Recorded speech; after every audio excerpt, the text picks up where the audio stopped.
Alors, on est avec Geneviève, cofondatrice, copropriétaire de Bonheur en Vrac. Alors, la première question que je te poserais, Geneviève, cette compagnie-là que tu as construite, que tu as bâtie avec Marie-Josée, est-ce que ça te rend heureux? Ça me rend heureuse? Oui. C'est sûr que c'est quelque chose de construire sa propre entreprise, donc on espère que ça puisse nous combler le plus possible. On la construit à notre image, on la construit avec nos valeurs. Une entreprise, Marie-Josée et moi, on en parle souvent, c'est un peu comme avoir un enfant. Donc, tu lui transmets de la même manière que tes enfants t'espèrent de leur transmettre le meilleur de toi, mais tu fais la même chose avec une entreprise, la façon que tu gères tes projets, comment tu interagis avec les collaborateurs, avec les clients. De la même façon, dans le fond, qu'on éduque un enfant. Ça se ressemble beaucoup, beaucoup. C'est l'analogie qu'on utilise souvent, donc je suis pas sûre qu'un enfant peut nécessairement nous rendre heureux, mais c'est l'interaction qu'on a avec cet enfant-là qui peut nous rendre heureux. Donc, c'est comment on vit au sein de l'entreprise qui peut nous rendre heureux ou pas. Donc, je suis pas sûre que bonheur en vrai que me rend heureux, mais j'évolue d'une façon à l'intérieur qui me permet d'être heureuse. Puis, comment tu t'es retrouvée, ça? Peux-tu me parler un petit peu de ton parcours, ta jeunesse, tes études, qu'est-ce qui t'influençait, qu'est-ce qui t'intéressait, éventuellement ce que tu as fait comme carrière, puis éventuellement qu'est-ce qui t'a mené à devenir une entrepreneur?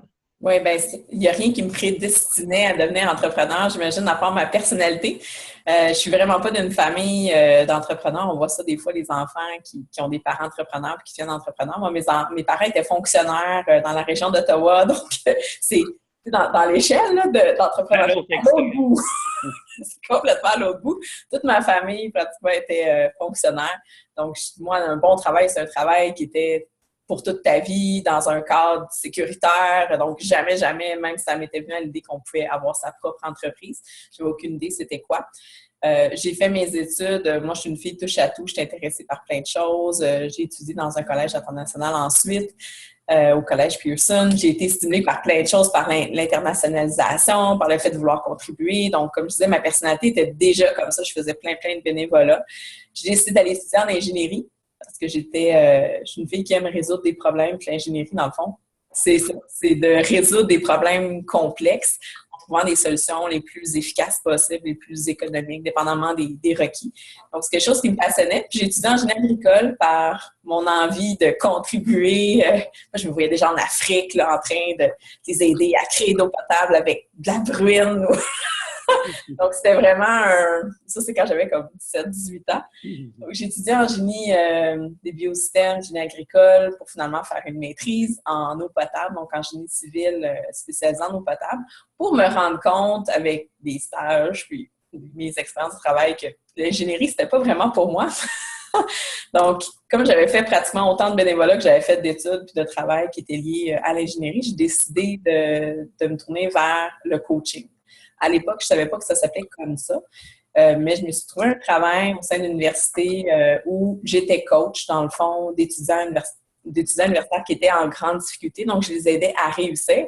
Je travaillais en collaboration avec un psychologue. Donc, moi, je m'occupais de l'aspect plus de mettre en action, d'amener à réussir, à atteindre des objectifs qui sont... Finalement, je faisais un peu comme de l'ingénierie parce que il y avait un étudiant qui est en dépression, qui est en train de couler son semestre, qui va se faire expulser du Canada, bien, il fallait trouver un moyen en 2 mois de le faire réussir. Donc, c'était le genre d'étudiants que j'aidais, j'en avais comme 500 par année. Donc, c'était super stimulant. J'aimais beaucoup, beaucoup ce travail-là. Je suis vraiment tombée avec le coaching, même si à l'époque, je savais pas que ça s'appelait comme ça. C'était vraiment comme récent, c'était pas une carrière qui existait vraiment. Mais entre-temps, j'ai eu des enfants. Donc, j'ai eu mon premier garçon qui s'est adonné à être un garçon très, très difficile. Il y a eu un diagnostic d'autisme. C'est un enfant, en fait, qui était exigeant, qui demandait beaucoup, beaucoup de soins, beaucoup d'attention, puis qui fonctionnait pas bien dans le système garderie, qui a besoin de beaucoup, beaucoup d'espace. Puis là, ça devenait pour une fille carriériste qui aime s'investir au travail comme ça, avec mon mari qui est pareil. Ça commençait à être pas mal dur. Donc là, on avait plein d'aides. Là, on avait quelqu'un qui nous aidait à faire le ménage, quelqu'un pour la cuisine, quelqu'un pour tout. Pour finalement me rendre compte qu'on n'était pas plus heureux, qu'on était tout le temps en train de tirer là, tout côté, puis de tout le temps ce qu'on fait avec les enfants, là, vite, vite, vite, puis il a besoin de moi, mais je peux pas être là, puis là, sentir le cœur déchiré. Donc, même si on faisait tout ce qu'on pouvait pour donner le meilleur à notre garçon, puis là, ben, on a eu un bébé entre-temps, donc notre fille, qui était petite, ça fonctionnait pas. Puis quand mon garçon est rentré en maternelle, ben là, ça a comme cassé, ça fonctionnait pas du tout, du tout. On a pris une nounou à la maison pour aider à la transition, parce que pour les gens qui connaissent un peu les enfants autistes, en général, c'est des enfants qui ont beaucoup discuté avec les changements, avec les transitions. Puis l'école, c'est juste de ça. Puis mon garçon s'attire beaucoup au bruit, au surstimuli. Donc l'école, c'est quoi? Ces enfants qui crient, ces enfants qui s'agitent. C'était épouvantable. Donc, du jour au lendemain, j'ai décidé de laisser mon travail. Puis de me lancer à mon compte. En fait, j'ai décidé que je me lançais à mon compte à 3 heures par semaine parce que ma priorité, c'est de m'occuper de mes enfants. Pour moi, ça a été je dirais, ce que j'ai fait de plus fou dans ma vie, ça n'a peut-être pas l'air si fou que ça. Ça va tellement à l'encontre de qui je suis. J'aime tellement travailler, contribuer. Donc, de tout lâcher pour me retrouver à la maison, à m'occuper de mes enfants dans le vide, ça allait à l'encontre de mon éducation, qui l'important, c'est une job, c'était la sécurité. Moi, j'avais tout ça. J'avais en plus du plaisir. Donc, de tout laisser pour m'occuper d'un enfant qui était très, très exigeant. Puis je trouvais ça très difficile, donc de m'occuper de ma petite fille. Donc, lentement, je me suis bâtie une clientèle. J'ai essayé de retourner plus dans mes amours, le coaching et tout ça. Puis là, j'ai rencontré Marie-Josée, qui vivait plus ou moins la même situation. Donc, on a vraiment bien connecté ensemble. Puis on a décidé de commencer à construire un projet commun. C'est comme ça qu'est né Bonheur en vrac. Donc, après, c'est sûr qu'on s'était rencontrés avant de créer Bonheur en vrac. Je pense pas que tu crées une entreprise comme ça 2 minutes après que tu rencontres quelqu'un, mais je dirais que l'essence même de Bonheur en vrac est née de cette période-là où on remet l'essentiel à l'avant-plan. Puis de vivre une vie, dans le fond, Bonheur en vrac, c'est né d'une envie de ne pas avoir de regrets. Donc, on vivait une période où c'était important d'être auprès de notre famille, de donner une stabilité, une sécurité, d'être là quand ça compte. Moi, mon garçon, c'est pas quand tu vas avoir 20 ans qu'il va avoir besoin que je sois là, c'est maintenant. Ça, je me disais, donc, Bonheur en vrac est né de cette intention-là de se donner le meilleur. Puis de créer en même temps des opportunités pour nous, parce que Marie-Josée et moi, on est des filles qui ont besoin de stimuli, besoin de contribuer, besoin d'interagir avec les autres. Donc ça fait un petit topo. Est-ce que c'est... Oui, c'est excellent. Ça répond très bien à ma question. Donc, à partir de ce moment-là, il y a 5 ans, parce qu'on célèbre ces jours-ci l'anniversaire de Bonheur en vrac, il y a 5 ans. À partir de ce moment-là, quand vous avez commencé à construire l'entreprise, comment est-ce que vous êtes répartis les tâches? Parce qu'il y a quand même 2 branches que tu peux nous expliquer un petit peu rapidement ce que sont les 2 divisions, si on veut, de Bonheur en vrac. Puis comment est-ce que vous êtes arrivés à chacun faire des tâches différentes, mais complémentaires, donc avec le même objectif, les mêmes valeurs, mais en même temps qui sont quand même comme 2 divisions d'une même compagnie, si on veut. Oui, mais en fait, c'est quand même un tout, puis on n'est pas arrivé là d'un coup non plus. Ça a été toute une évolution. On a commencé par du coaching postal, donc par la poste. Donc, le coaching a toujours quand même été au cœur de Bonheur en vrac et le bonheur. C'est pour ça que le nom au départ, c'était Bonheur en vrac. Il n'y en a pas juste une façon de voir le bonheur ou d'être heureux. Donc, on est parti des éléments du bonheur d'une façon très ingénierie du bonheur. Donc, on a créé des produits, puis à ce moment-là, il n'y avait pas vraiment 2 divisions. Ça, c'est venu vraiment récemment, là, dans les 2 dernières années. Au départ, on était 2 complices, on était 2 co-créatrices, on créait des produits, puis ensuite, on se créait des opportunités pour pouvoir les diffuser, pour pouvoir les vendre. De toutes sortes de façons, donc on a expérimenté plein de choses. On s'est formé comme conférencière professionnel, on a donné des conférences, on a été dans des salons. On a publié un livre, donc on est devenu maison d'édition indépendante. On a donc apprendre comment ça fonctionne avec des presses commerciales, les maquettes, tout ça. Ensuite, on s'est lancé dans le web pour nos propres besoins, pour des programmes en ligne, parce qu'on s'est dit, bon, le coaching postal, c'est le fun, c'est un peu compliqué, surtout avec les frais de poste et tout. Donc là, on va se lancer dans la diffusion plus pour le web. Donc, tout comprendre le web, se familiariser avec le développement, ensuite avec le marketing. Donc là, on était encore très complices. Puis à un moment donné, on s'est mis à desservir d'autres gens. Donc, puis juste servir nos propres besoins de diffusion. Au départ, c'est comme ça qu'on avait commencé. on a une vision particulière des choses, teintée par notre formation, teintée par nos expériences de vie, qui est très ingénierie, ce qu'on appelle, nous, l'ingénierie du bonheur. Puis, à un moment donné, on a décidé de sortir de ça, puis d'aller plus vers, OK, on dessert les autres qui contribuent à changer le monde. Parce que notre mission est simple. Notre mission, c'est... excuse-moi, il va falloir couper ça parce que j'ai oublié de fermer mon Skype. Ça va popper. C'est moi, je pensais que c'était toi, mais un petit peu. J'avais tout fermé le reste, mais pas ça. Donc, c'est ça. Notre mission, c'est simple, c'est rendre le monde wow. Donc, c'est une grande mission qu'on va probablement travailler toute notre vie. C'est notre mission de vie à Marie-Josée et moi. Mais on veut vraiment, on l'a intégré au cœur de Bonheur en vrac. Puis là, on s'est dit, toi puis moi, on n'y arrivera pas, Marie-Josée et puis moi, là, à essayer de rendre le monde noir. On va y arriver quand on va avoir 90 ans, peut-être plus, peut-être nos petits-enfants. Donc, on va aider les gens qui contribuent à rendre le monde noir. Donc, on a décidé de desservir du monde extraordinaire, de les aider à se diffuser, de faire connaître leur projet. Puis là, ben, c'est là que les deux visions dont tu parles sont nées.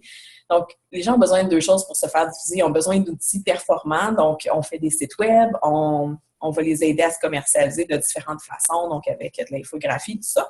Puis, on a aussi le contenu, donc le volet contenu de créer des produits en ligne qui peuvent être vendus, donc des programmes en ligne, ce que nous, on appelle comme ça, des programmes en ligne, donc de créer les plateformes, de faciliter la vie des gens pour amener leur contenu accessible au plus grand nombre. Donc, on a ces deux volets-là. Donc, Marie-Josée s'occupe plus des programmes en ligne. Moi, je m'occupe des autres services. Puis évidemment, dans les autres services, il y a tout le côté accompagnement entrepreneurial qui est très, très important. Parce que pour avoir les bons services, il faut savoir quoi faire, comment l'organiser. Puis c'est très complexe maintenant. Donc, une de nos grandes forces à Marie-Josée puis moi, c'est le côté stratégique. C'est d'être capable de voir la situation de quelqu'un puis d'aller chercher les bons éléments. Puis ça c'est comme notre côté ingénieur dans notre cerveau, mais on a comme c'est comme si chaque client devenait un espèce de plan en 3 dimensions où on voit les fils qui sont connectés. Moi, c'est comme ça que je vois les choses, comme d'une façon complètement intuitive, très, très facile. Donc, on s'est séparé le travail comme ça. Puis aussi, on s'est séparé le travail. On est vraiment deux co-dirigeantes. Mais on a séparé les tâches. Donc, Marie-Josée, c'est la directrice générale de Bonheur en vrac. Donc, elle s'occupe de nos employés, elle s'occupe de la gestion interne. Puis moi, je suis la présidente, donc je m'occupe de la gestion avec les clients, puis la gestion externe, donc la visite de Bonheur en vrac, puis tout ça. Donc, parce qu'on a une personnalité très, très différente. Marie-Josée, c'est plus une introvertie. Moi, je suis plus une extravertie. Donc, on est allé en fonction de nos affinités parce qu'il y a une valeur qui est très, très importante pour nous, c'est de jamais nous maltraiter. C'est de bien nous traiter, d'aller en fonction de nos forces. On a tous des forces, puis on a tous des points à améliorer. Mais nous, on est allé à l'inverse de ce qu'on vivait en milieu de travail, qui était de travailler ce qu'on a de la misère à faire. On s'est dit, OK, mettre de l'énergie là-dedans, ça va prendre beaucoup, beaucoup pour pouvoir s'améliorer. Donc, on va plutôt miser sur dans quoi on est bon, dans quoi on est fort, dans quoi c'est facile. Donc, pour Marie-Josée, c'est facile d'organiser, c'est facile de créer des liens avec nos employés, avec les gens avec qui on travaille au jour le jour. Moi, j'adore créer des liens avec les gens plus à l'extérieur, de connaître les clients, de connaître leurs besoins. Donc, c'est vraiment ça qui nous motive dans la séparation des tâches. Puis à chaque fois qu'on a des nouveaux projets ou des nouveaux, je dirais, n'importe quoi qui émerge, on est tout en train de se dire, bon, c'est qui a le plus d'affinité pour ça? C'est qui a les plus grandes forces pour qui ça va être le plus facile? Donc, c'est ça, dans le fond, on se sépare avec la facilité, notre premier critère. Qui est quand même efficace. Oui, définitivement. Si je te demandais, dans les 5 ans depuis que la compagnie existe, ça a été quoi les points les plus hauts, les points les plus bas, les moments qui ont été les plus faciles, les plus difficiles, puis de quoi tu es le plus fier? Attends, pose des questions dans une question, toi. Donc, les points hauts, je pourrais dire les points les plus hauts, il y en a beaucoup, beaucoup. Moi, je vois l'entrepreneurship comme une expérience spirituelle. Je suis une fille qui a une spiritualité très riche, qui vit vraiment intensément. Pour moi, ça fait peut-être justement un peu intense, mais je vis vraiment chaque jour comme si c'était le dernier. Donc, c'est pas que je vais faire tout ce que j'ai le goût de faire puis ignorer mes responsabilités, mais je vis intensément chaque expérience, qu'elle soit positive ou moins agréable. Donc, pour moi, vivre de l'entrepreneurship, créer une entreprise, prendre des décisions, gérer des clients, gérer des difficultés, c'est très, très, c'est ça, c'est très spirituel pour moi. Ça enrichit beaucoup, beaucoup, beaucoup ma vie. Donc, pour moi, ça, c'est le point le plus fort, c'est de pouvoir vivre ces expériences-là que ça m'amène, que j'aurais pas vécu autrement qu'en développant une entreprise, donc en passant à travers différentes étapes. Un des points les plus marquants, les plus forts aussi, c'est comment notre entreprise grandit. Comment on arrive à l'amener d'une étape à l'autre, puis comment on est capable d'aller vers ça avec beaucoup, beaucoup d'enthousiasme. Je suis très fière de nous, de la relation qu'on a aussi, Marie-Josée et moi. Je connais pas beaucoup d'entrepreneurs qui arrivent à mener une entreprise pendant 5 ans en co-développement comme Marie-Josée et moi on fait. C'est pas évident, c'est comme un mariage, mais sans la partie bonus Friends with Benefit, donc on n'a pas d'interaction au lit le soir pour régler les différends ou les problèmes. Il faut vraiment les régler au quotidien. C'est juste dans des liens d'amitié très, très profonds. En même temps, on est des partenaires d'affaires. Donc, c'est comme un couple, c'est les mêmes problématiques de communication, de relation, d'être équitable, d'avoir le sentiment que chacun amène ce qu'il faut. Puis, on y arrive vraiment à merveille. Donc, ça, c'est comme une de mes plus grandes fiertés. On a peut-être... Je dis ce que vous chicanez des fois, très, très rarement, puis c'est pas vraiment des chicanes, c'est plus des fois on est fatigué à bout, de la même façon que dans un couple, on peut avoir des petits accrochages, puis ça arrive peut-être 1 ou 2 fois par année. Donc, c'est pour dire qu'on vit ça d'une façon très positive. Puis ça, c'est une grande source de fierté, là, je trouve, dans nos accomplissements. Un autre aspect aussi qui me rend très fière, c'est comment on arrive à intégrer notre famille à tout ça. Je dirais pas que des fois, on n'a pas des excès de travail puis de négligence parentale au début de faire le souper ou si on est trop prise dans nos activités. Mais globalement, on intègre nos enfants. Par exemple, aujourd'hui, mes enfants sont à la maison, ben ils sont là. C'est comme ça. Puis, à un moment donné, ben c'est ça, ils sont là. Ils font partie de ma vie, ils font partie de Bonheur en Vrac. C'est la même chose avec Marie-Josée. Donc, nos enfants, les enfants de nos employés aussi, c'est vraiment super important. C'est prioritaire. Nous, on a vécu des expériences en entreprise où la famille, les enfants, c'était une nuisance.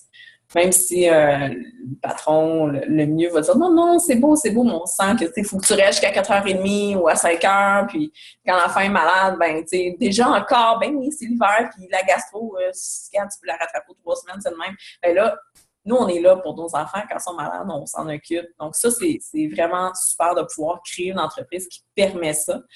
Dans les points plus difficiles, je te dirais, on en a beaucoup. Moi, c'est pas nécessairement des points difficiles, c'est des points d'apprentissage qui nous ont été... à chaque fois qu'on vit quelque chose qui est plus difficile, Marie-Josée, puis moi, on prend le temps de faire comme un debriefing, de dire, OK, c'est quoi la leçon qu'il y a à apprendre de ça? C'est quoi qu'on a à apprendre? Puis tout de suite, on crée une procédure, on crée une grille de choix, dépendamment, on crée un système qui nous permet d'éviter ce genre de situation-là à l'avenir. Donc, c'est autant une fierté qu'un point difficile. Donc, on en vit, mais ça sert tout le temps à quelque chose. Donc, à la limite, j'ai hâte d'en vivre d'autres parce que ça nous permet tout le temps d'améliorer nos processus et d'optimiser ce qu'on fait.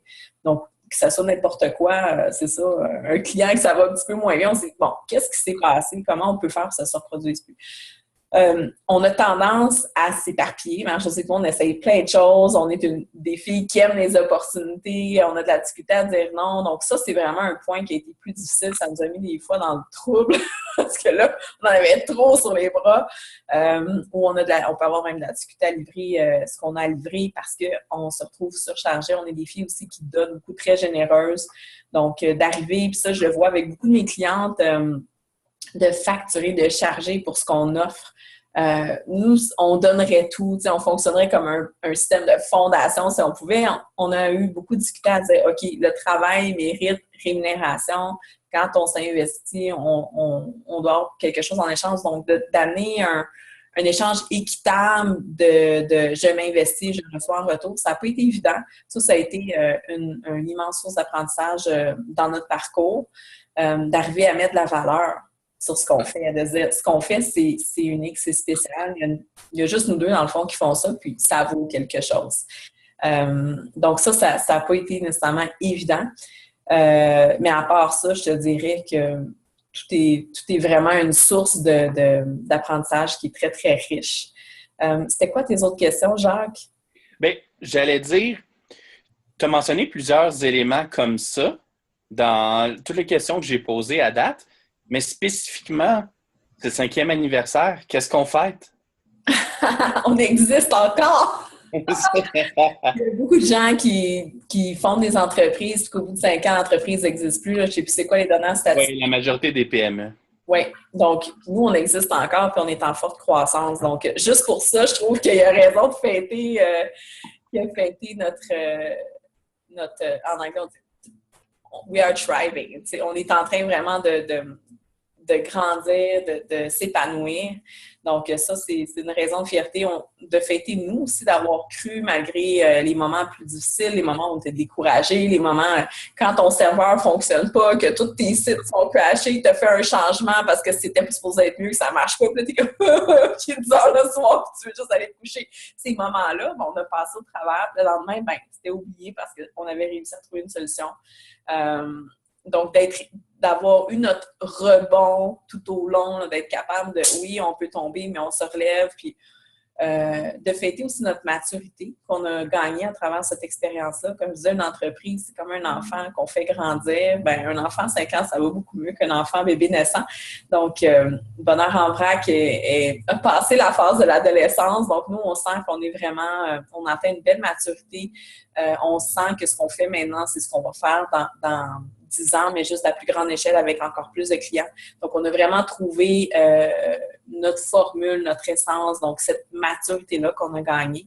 Ça a pris 5 ans, puis on est fiers d'être arrivé à ça aussi vite, dans le fond, d'une façon aussi, je dirais, satisfaisante, en tout cas pour nous. Tu as parlé de croissance, puis comment l'entreprise a évidemment connu une forte croissance depuis ses fondements au tout début, il y a 5 ans. Si je te pose la question en regardant vers l'avenir, quel type de croissance? Est-ce qu'il y a des projets spécifiques? Comment vous voulez voir, toi et Marie-Josée, l'entreprise croître? Dans quelle direction? Et ainsi de suite. Là. Comment vous envisagez un peu l'avenir? Ben, en fait, c'est comme si maintenant on avait la base de ce qu'on veut devenir. Donc, on veut simplement élargir. Présentement, on offre déjà des services de mise en ligne de programmes. On a 3 très belles plateformes collectives, donc bienheureux.com, outils-pour-entrepreneurs.com et superclasse.ca. Donc, on a 3 belles plateformes. Il n'y a rien qui dit qu'on n'en aura pas d'autres, en d'autres langues aussi, donc dans des marchés secondaires comme le marché francophone, donc le marché portugais, le marché espagnol. Donc, de croître comme ça au niveau plus international. De permettre aussi à des auteurs de développer leur propre plateforme. Donc, il y a des gens qui ont énormément de contenu très, très intéressant, bien ficelé, donc de les aider dans leur propre commercialisation, dans leur mise en ligne. Donc, dans l'avenir, comment je vois ça, c'est qu'on va desservir encore plus de clients au niveau de la diffusion de contenu et même chose avec les sites web. Donc, on a une formule, on n'est pas juste un fournisseur de services de sites web. On aide la personne à organiser ses services, à les clarifier. Un site web, c'est pas juste il me faut un site parce que tout le monde a un site. C'est un outil marketing extrêmement important vers lequel afflue tout le trafic, vers lequel on peut faire de la publicité, vers lequel on peut aussi amener les gens à moins t'appeler quand tu veux pas tout le temps répéter « Oui, mes services, c'est ça. Oui, j'habite là. » Puis « Oui, da. » Bon, ben il y a un moyen de simplifier la vie de nos clients avec les sites. Donc, cette formule-là, ben c'est sûr que ça va être appelé à croître aussi. Et les différents services connexes. Puis au niveau du coaching, bien ça, c'est sûr que mon temps est limité. Puis en fait, je diminue de plus en plus le temps de travail. Donc, c'est d'accompagner, ce qui va changer, je dirais, c'est d'accompagner seulement quelques clients par année, mais d'une façon 360. Donc, parce que ça m'apporte énormément de satisfaction d'aider quelqu'un à émerger puis à vraiment rayonner. Donc, c'est ça, c'est au niveau des clients. Donc, au lieu d'avoir beaucoup de clients, ça va être d'en avoir moins. Mais globalement, je dirais que dans 10 ans, Bonheur en vrac va être comme maintenant, mais en beaucoup, beaucoup plus grave. Donc, ça serait vraiment une croissance plus quantitative parce que là, les bases sont déjà là. Les fondements de ce que l'entreprise est puis ce qu'elle va devenir en plus gros, ça existe déjà. Oui. Donc, dans ce sens-là, lesquelles de ces bases-là ont été les plus faciles à construire, puis lesquelles ont demandé plus de difficultés? Est-ce que c'était les programmes, le coaching, travailler avec les auteurs? Les programmes en ligne, ça a été vraiment quelque chose. Oh, excuse-moi. Non, j'ai dit qu'est-ce qui est venu le plus facilement, puis aussi qu'est-ce qui est venu avec le plus de difficultés? Ben, le coaching, c'est venu facilement parce que c'est comme dans mon ADN. Je me suis formée de ça, mais c'est comme si j'étais coach depuis toujours. C'est le coaching professionnel, la philosophie, l'approche de mise en action, d'amener la personne à aller chercher ses ressources à l'intérieur, de les faire émerger, de s'appuyer dessus. Ça, c'est vraiment à l'intérieur de moi. J'étais comme ça quand j'avais 15 ans, quand je faisais du bénévolat avec d'autres, avec des jeunes. J'étais déjà comme ça. Donc ça, c'était très facile d'amener, dans le fond, la plus belle part des gens à émerger. Là où ça demandait plus d'efforts, c'est tout ce qui touche nos services de programme en ligne. Ça a l'air simple de mettre en ligne un programme. On disait, j'ai une bonne idée, je vais prendre mon contenu, je vais l'organiser, puis je vais le mettre en ligne. On a fait ça il y a comme 3 ans. On se disait, ça va être facile, ça va être le fun. C'est pas si simple que ça. Donc, au niveau technique, c'est pas évident. Donc, déjà, le faire pour soi, on y pense pas tout le temps, mais c'est pas c'est tout d'articuler le côté technique, c'est-à-dire de développer une plateforme, un site web qui permet les transactions. Là, il faut payer les taxes, comment ça marche. Puis là, il y a les taxes en Europe. Bon, tout le côté technique, les sites web, le WordPress, les mises à jour. Mon Dieu, on fait une mise à jour, la boutique, elle marche plus. Bon, tout ce côté-là. Ça, à la limite, c'est pas si pire.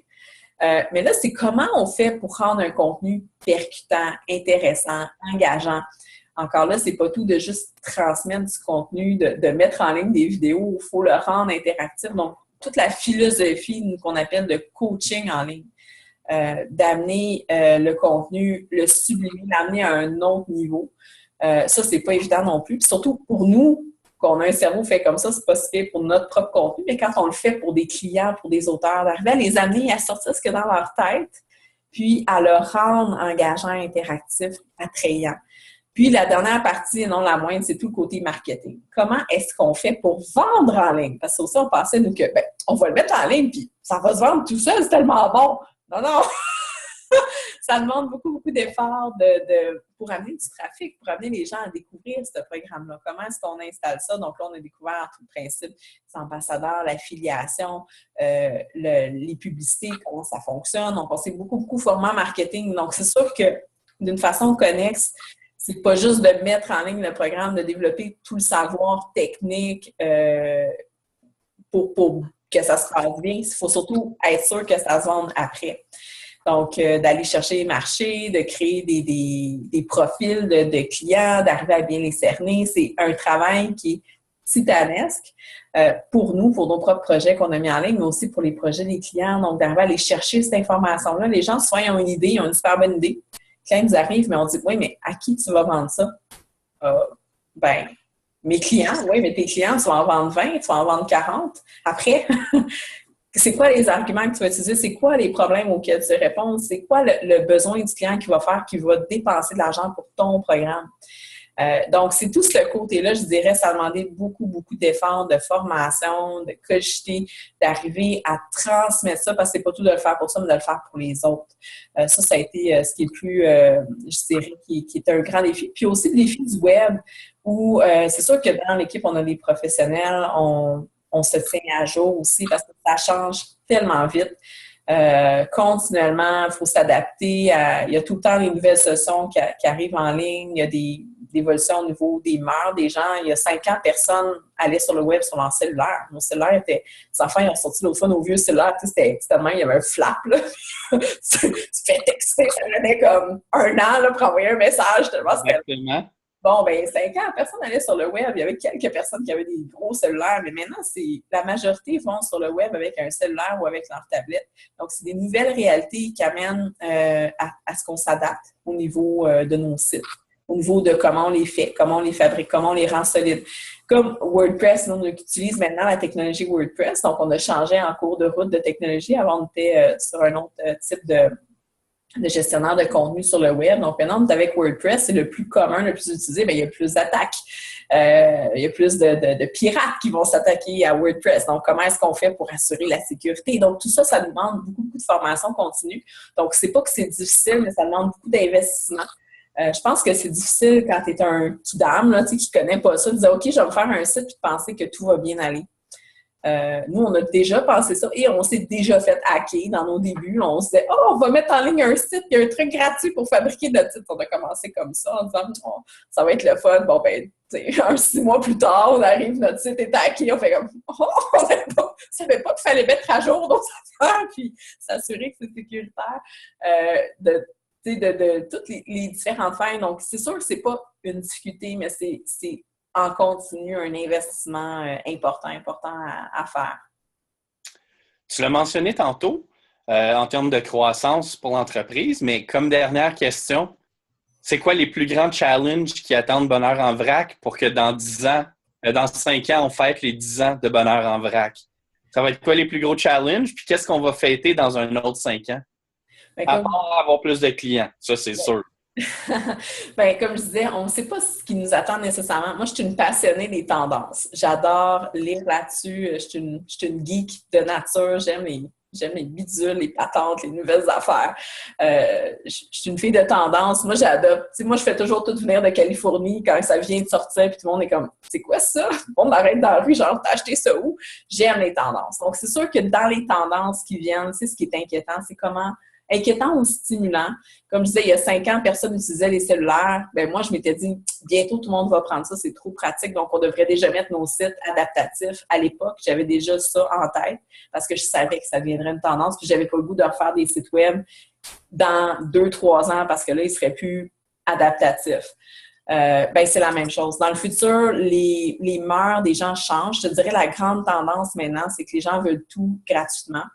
Il y a de plus en plus de contenu gratuit un petit peu partout. Donc, ça, c'est une menace pour quiconque vend du contenu. Comment arriver à donner de la valeur à ce qu'on fait. Puis ça, c'est notre grand défi. Puis je pense qu'on est bien positionné pour ça parce que notre service auprès des auteurs, c'est de la mise en valeur de contenu. Donc, c'est d'arriver à créer un contenu tellement grande qualité, tellement efficace que les gens vont pas hésiter à investir dans ce contenu-là parce que ça se compare pas au contenu gratuit. L'autre défi, c'est de s'assurer, nous aussi, de donner du contenu gratuit qui est de grande valeur. Donc, de rester vraiment dans un... Je te dirais que le défi dans l'avenir, c'est que maintenant, le marché est vraiment géré par les comportements de nos clients. Donc, comment les gens se comportent. Donc, c'est à ça qu'on doit rester très, très attentif. Ça, c'est un défi pour tous les entrepreneurs. C'est le fun d'avoir une bonne idée. C'est le fun de croire dans notre produit, mais il faut toujours rester à l'affût des réactions des gens, de dire, bon, est-ce que ça convient ou pas? Est-ce que je comble vraiment un besoin? Donc, le défi, c'est toujours de rester, de sentir le pouls, de dire, est-ce que je suis dans les bonnes tendances? Est-ce que je m'en vais du bon côté? Alors, José et moi, c'est notre credo, on est tout en train de se demander, là, est-ce qu'on est encore en avant de la vague? Nous, on veut pas, dans nos formations, nous, on a toujours un dicton qui dit, qui tu écoutes? Quand on entend de l'information, qu'on se forme, c'est qui dit ça? Est-ce que c'est quelqu'un qui est à l'affût des dernières tendances? Est-ce que c'est quelqu'un qui regarde les statistiques, qui analyse ou qui répète du vieux stock d'il y a 2 ans? Donc, on veut toujours rester devant la vague, donc de ce qui va venir dans les façons de faire du marketing, dans les façons de présenter le contenu, dans les façons de faire vivre du contenu sur le web, de construire sur le web. Est-ce qu'on est devant les tendances? Est-ce qu'on fait les bonnes choses? Donc, ça, c'est un défi pour nous, mais pour tout le monde, d'être toujours à l'écoute. Notre défi aussi, c'est, je te dirais, c'est quand on passe d'une entreprise qui a des services, avant les gens nous contactaient nous directement. C'était juste Mère-Josée puis moi. Puis là, on a passé avec de plus en plus de gens, donc avec des intermédiaires. Donc, le défi comme entrepreneur, c'est de passer à l'autre niveau où on interagit moins avec nos clients directement, moins souvent. Puis de lâcher prise. Tu sais, maintenant, j'ai une assistante qui m'aide à prendre des rendez-vous, à gérer les clients. Et des fois, j'ai des rendez-vous qui sont pris, je n'ai jamais parlé aux clients. Ça ne m'était pas arrivé ça avant. C'est sûr que c'est moi qui m'écrivait à moi, on recevait tous les infos, tu sais, les courriels infos, on recevait tout ça, on faisait tout. Mais là, c'est de passer à une étape où on ne fait plus tout. Puis plus ça va aller, plus ça va être comme ça. Puis il y a beaucoup d'entrepreneurs qui échouent parce qu'ils ne sont pas capables de passer à cette étape-là. Donc, leur entreprise stagne dans leur croissance parce qu'ils n'arrivent pas à déléguer. Parce qu'à un moment donné, il y a une limite à ce que tu peux faire humainement dans une journée. De toute façon, mon but, c'est pas de travailler 90 000 heures par semaine, c'est d'en travailler de moins en moins. Donc, d'arriver à déléguer de plus en plus efficacement, de penser le travail tout le temps dans une optique de déléguer. Marie-Josée, on est particulièrement bonne à ça, mais je te dirais, il faut quand même rester à l'affût parce qu'il y a des choses auxquelles on tient. Moi, les relations avec les clients, j'y tiens, j'aime beaucoup ça. Donc, ça, c'est pas évident. Donc, ça va être un défi dans notre croissance, de continuer à faire ça. Sinon, à quoi je pense? on ne sait pas qu'est-ce qui nous attend nécessairement. N'importe quoi peut arriver. Donc, c'est d'être capable de faire face, de continuer à être capable de rebondir face aux différentes situations de la vie. Dans le passé, dans les dernières 5 ans, José et moi, les deux, on a eu des proches qui ont été malades, qui ont eu besoin de nous. On était aidantes naturelles. Nos enfants peuvent eu des difficultés. Donc, d'arriver à gérer notre entreprise tout en continuant à faire face à notre vie, à ce qui est important, à laisser la place première à nos valeurs qui mettent notre famille à l'avant-plan. Donc, d'arriver à garder un équilibre, peu importe ce qui va se produire, donc d'arriver à rebondir puis à sortir des difficultés. Ça aussi, ça reste toujours un défi pour l'avenir parce qu'on ne sait pas nécessairement comment les choses vont être. Mais Marie-Josée, on est une personne très responsable, très engagée, donc on met tout en place pour que ça puisse se produire comme ça. Mettre toutes les chances de notre côté, comme on dit, au niveau personnel et professionnel. Ben, merci beaucoup, Geneviève. Et puis, je souhaite qu'on ait la même discussion dans 5 ans pour fêter les 10 ans de Bonheur en vrac, qui va être encore plus gros et qui va rendre encore plus le monde wow.